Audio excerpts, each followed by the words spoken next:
Bom dia, Silmar César Miller. Muito bom dia, meu caro Otávio. Bom dia, nossos amigos do Terra Viva. Pois é, o Grêmio não tem jeito, hein? Não, o Grêmio, quando Mas não eu tem tô... jeito no futebol, ainda vai lá o VAR e é, prejudica ainda. Ô, Silmar, você viu? mas tudo. A mulher levou um bebê reborn para ser atendido numa UPA, unidade de pronto atendimento na Bahia. Aí eu não sei, mas eu estou imaginando a cena. O médico devia apertar, apertava, e o bebê não falava nada, não chorava no mesmo momento. Falava, dona, não tem nada. E apertava, virava ele de cabeça para baixo, jogava na mesa para cá e para lá. Devia ter levado lá em Chapecó, né? Porque o prefeitão lá falou que ia internar quem levasse bebê para reborn. Falou, gente do céu, onde é que nós vamos parar? Hã? Internado, direto, né? Me lembra aquela Impressionante. música do meu amigo Silvio Brito. Tá todo mundo louco. Oba, tá todo mundo É. louco.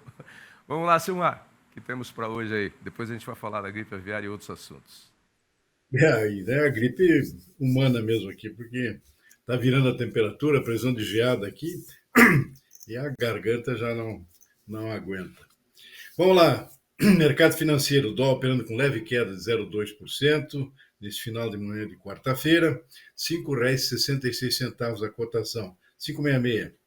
Bovespa caindo, ontem bateu um recorde, fechou acima dos 140 mil pontos, a maior marca da história.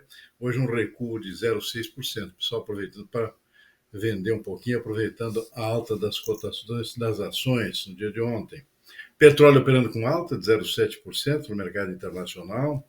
Destaque para o dólar no mercado internacional com queda forte de 0,5%, é bastante porque compara o dólar americano com outras moedas fortes, como o euro, por exemplo, o iene japonês.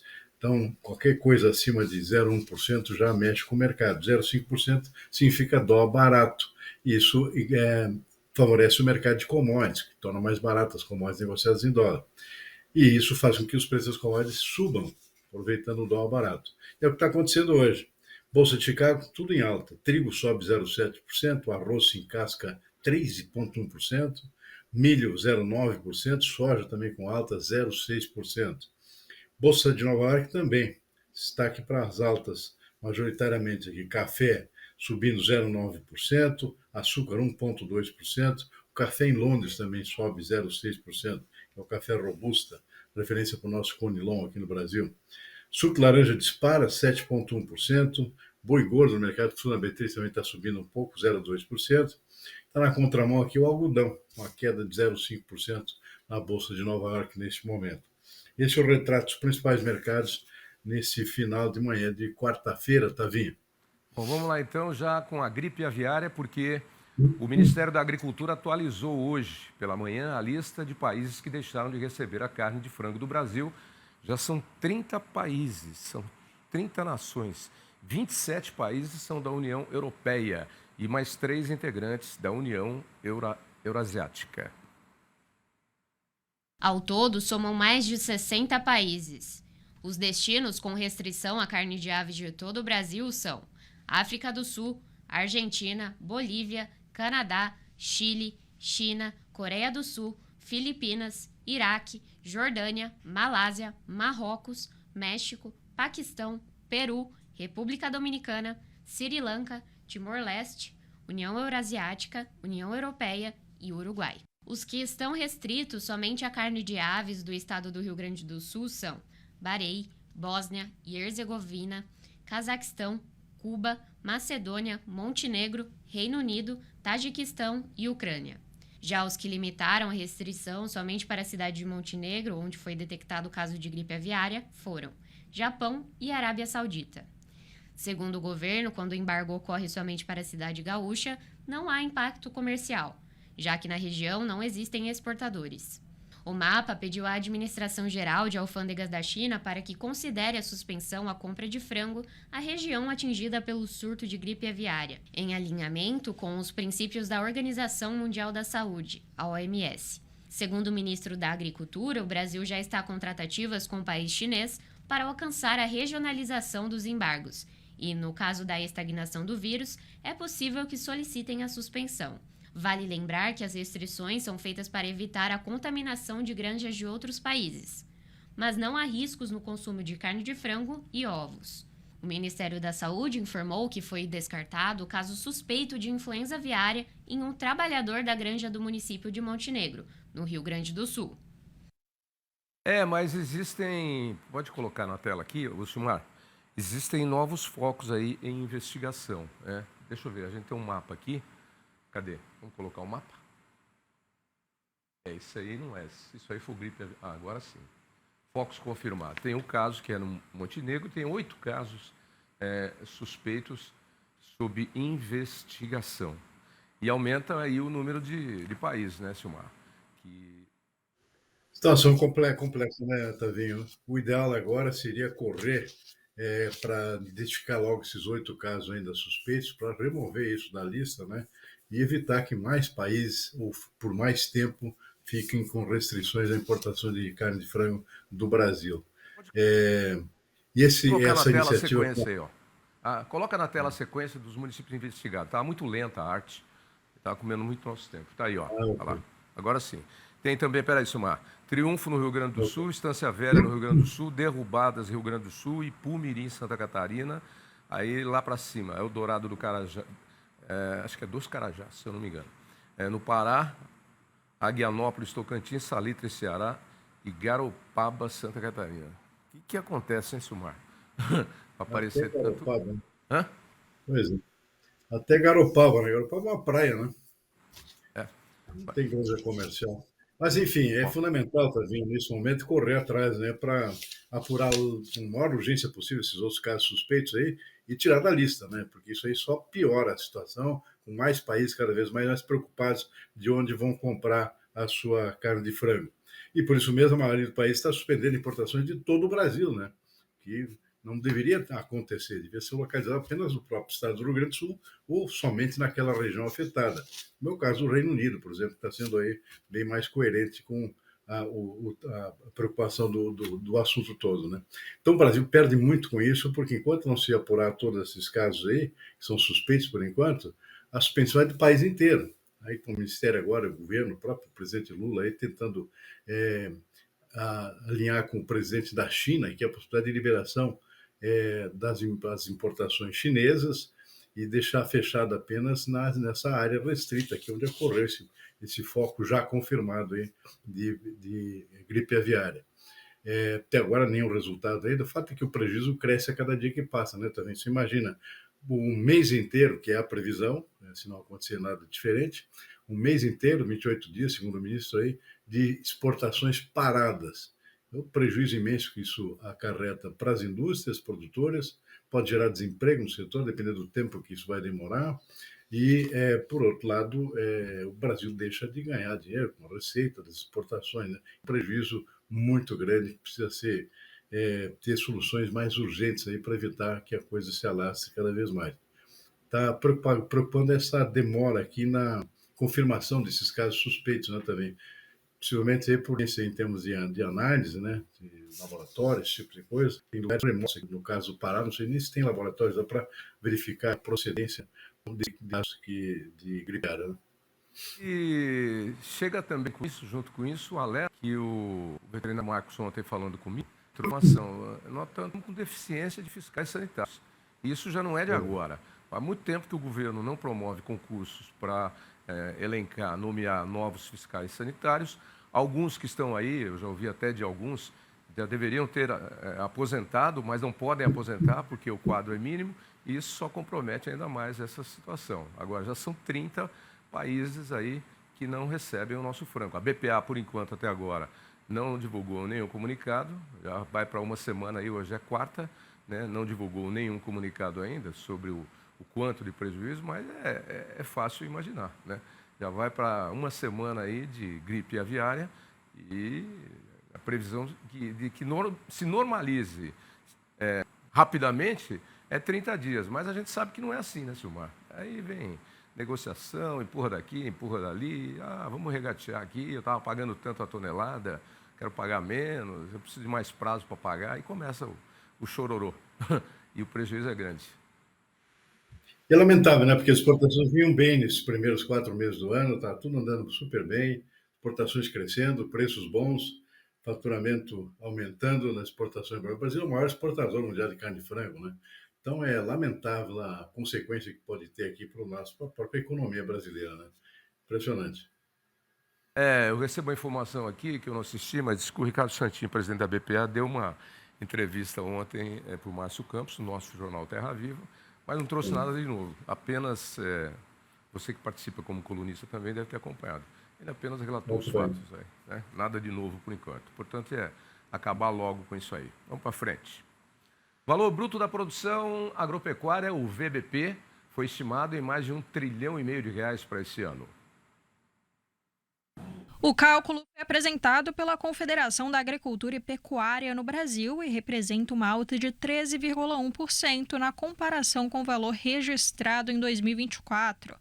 O VBP da agricultura é estimado em R$1 trilhão, com destaque para a soja, com alta de 10%, milho com 35%, 64% de aumento para o café arábica e 93% para o robusta. Já o faturamento da pecuária está previsto em 520 bilhões e 400 milhões de reais. O aumento no faturamento com os ovos e carne bovina ajudaram a impulsionar o VBP do setor. Aí então, o VBP, como é que você vê esses novos números, Silmar? Bom, isso é atualizado todos os meses, né, pelo Ministério da Agricultura e também pela CNA, que é a Confederação da Agricultura e Pecuária do Brasil, para tentar antecipar o que significa em termos de receita a produção agrícola e pecuária do Brasil. É que é o valor da produção, o volume da produção multiplicado pelo preço vigente na ocasião, em cada mês. Então, isso é refeito cada mês, e que são projeções para o ano todo. O ano promete realmente um desempenho bem melhor que o do ano passado. No ano passado nós tivemos problema de baixa produção por conta de seca, afetou a produção de soja, tivemos preços baixos, inclusive da própria soja. Esse ano uma recuperação e a tendência, portanto, esse crescimento é de 13%, 1 trilhão e 527 bilhões de reais é a projeção do momento, com base nos dados agora desse mês de abril. Tanto a agricultura e pecuária com tendência de crescimento. Na agricultura não são todos os setores que vão crescer, tem algumas quedas aqui importantes também. Queda na receita do arroz, por exemplo, a gente tem acompanhado, os preços do arroz têm caído muito, a produção cresceu, mas o preço caiu. E aí a tendência é de um valor bruto da produção aqui com queda de quase 13%. É uma pena. Feijão é a mesma coisa, 18% de queda. Os preços têm caído muito também, embora a produção tenha sido bastante razoável. O setor com tendência a um faturamento menor esse ano é o de cana-de-açúcar. Queda de 1,2%, basicamente por tendência de uma produção um pouco menor que a do ano passado. Mas ainda está um desempenho razoável aqui, se considerar o conjunto todo. E do lado positivo, conforme já foi citado aqui, destaque para soja, para milho, que se recuperam dos baixos preços do ano passado. São os dois principais produtos do agronegócio brasileiro em termos de faturamento. Mas tem uns destaques importantes aqui. Amendoim, 22%. O setor de amendoim tem crescido em termos de produção e em termos de preço também, com muita demanda, especialmente para a exportação do amendoim brasileiro. O Brasil se destacando já como um dos grandes exportadores mundiais de amendoim. O café, basicamente por conta de preço, né? Então um salto aqui no faturamento, 64% no caso do arábica e no robusta nosso 93% de aumento. E o algodão também com desempenho bastante positivo, embora menor do que os outros, e um aumento de 4,3%, basicamente por crescimento da produção. O Brasil está tendo uma produção recorde esse ano. Isso tem sido sucessivamente, o recorde a cada ano que passa, o Brasil assumindo a produção de maior exportador mundial de algodão por conta desse aumento na produção e também da qualidade do algodão brasileiro também. Então, e vamos aqui para o que pode ser uma boa notícia, não sei. O ministro da Agricultura, Carlos Fávaro, sinalizou que as taxas de juros do Plano Safra 25-26, que tem que ser anunciado aí agora, a partir de agora, para agricultores e pecuaristas de médio porte, podem ficar em um dígito, mesmo com a escalada da taxa básica de juros, que é a Selic. Fávaro diz apostar no fortalecimento de linhas dolarizadas para grandes produtores, com o intuito de tirar a pressão sobre o Tesouro Nacional e abrir espaço orçamentário para incrementar a equalização do PRONAMP, Programa Nacional de Apoio ao Médio Produtor Rural. Na safra 24-25, os juros para os médios produtores rurais são de 8%. O governo e o mercado esperam que, a partir de julho, os juros aumentem. O ministro ainda afirmou que a alta na Selic tornou proibitivo para o produtor rural buscar recursos sem equalização nos agentes financeiros. Em contrapartida, destacou que há um regime fiscal no país que impede excesso de gastos, o que limita o orçamento de subvenção federal do crédito rural. Tá aí, vamos ver. O ministro Fávaro adiantou aí, o que pode ser uma boa notícia, mas tem que esperar um pouquinho ainda, né, Silmar? Não está confirmado isso.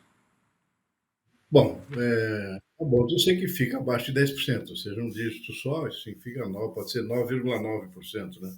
É que a taxa básica de juros está em 14,75%. E é claro que isso inviabiliza qualquer crédito, especialmente para a agricultura, né? Que é um setor muito depende muito de condições climáticas, não tem condição de pagar um juro nessas alturas. Então, o juro vai ter que continuar a ser subsidiado, o subsídio tem que aumentar de qualquer forma, e mesmo assim, né, Tavinho, uma taxa de juros que no crédito rural oscilava não faz muito tempo entre 3 até 5, 6%, saltar para 9,9, qualquer coisa assim, é absurdo, né? Realmente fica muito difícil para os produtores, especialmente pequenos e médios, conseguirem ter um bom investimento nas suas lavouras com essa taxa de juros.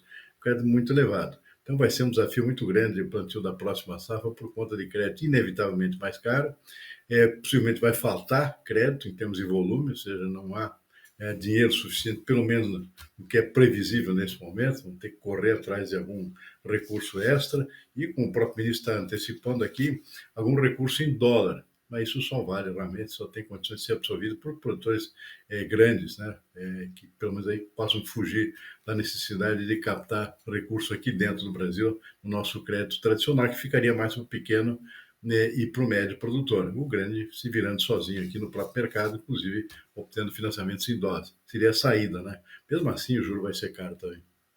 E o governo que já tem sérios problemas econômicos aí, com a arrecadação e está com caixa baixa, inclusive, não vê aí perspectivas boas para o segmento do ano. Inclusive porque agora tem mais um problema para lidar, que é essa questão aí da queda de receitas, com a falta de exportações pela gripe aviária, que é um problema que pode alavancar uma série de outras coisas dentro do setor do agronegócio, né?